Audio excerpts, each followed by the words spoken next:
अस्सलाम वालेकुम dear students.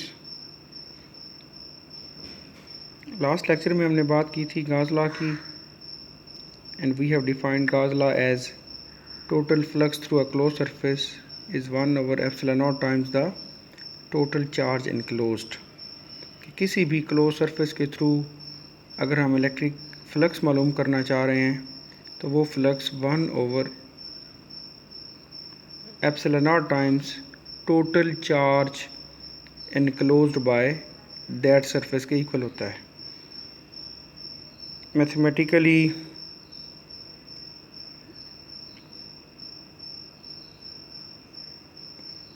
this is the mathematical form of Gauss law that phi is equal to 1 over epsilon naught times the total charge enclosed, or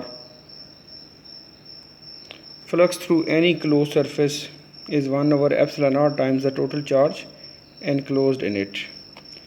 आज हम बात करेंगे applications of Gauss law पे।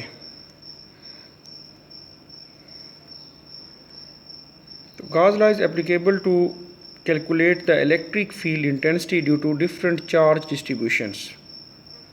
तो these are the applications of Gauss law के Gauss law को हम मुख्तलिफ चार्ज कन्फिग्रेशंस के थ्रू इलेक्ट्रिक फील्ड इंटेंसिटी को और इलेक्ट्रिक इंटेंसिटी को कैलकुलेट करने के लिए इस्तेमाल करते हैं।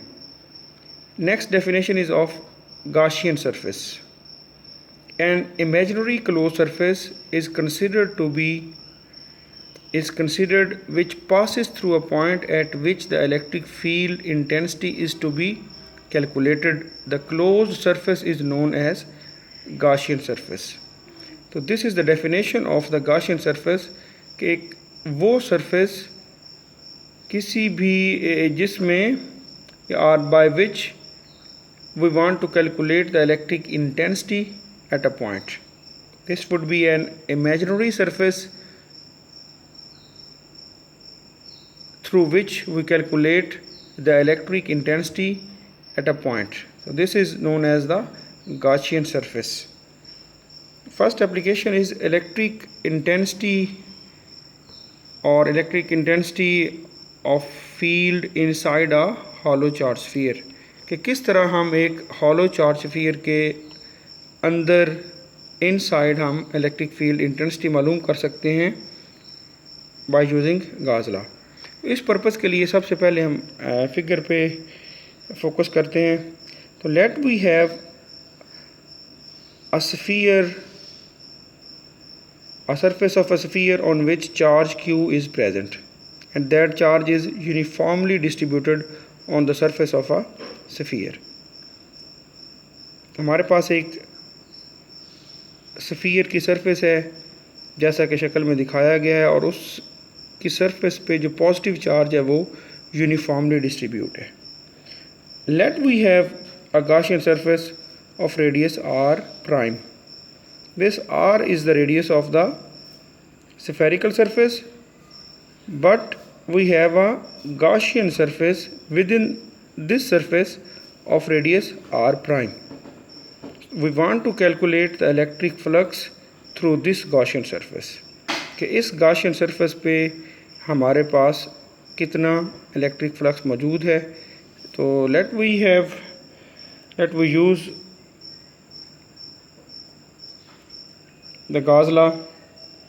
तो applying Gaussian law or Gauss law we know that the flux through a closed surface is equal to 1 over epsilon naught times the total charge enclosed।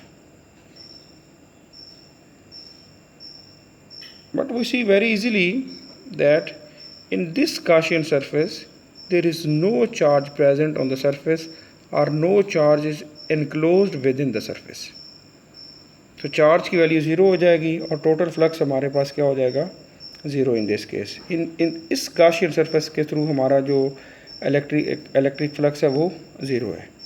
Also हम जानते हैं कि electric flux is equal to E dot A. अब हम already ये जान चुके हैं कि electric flux through this Gaussian surface वो ज़ीरो है।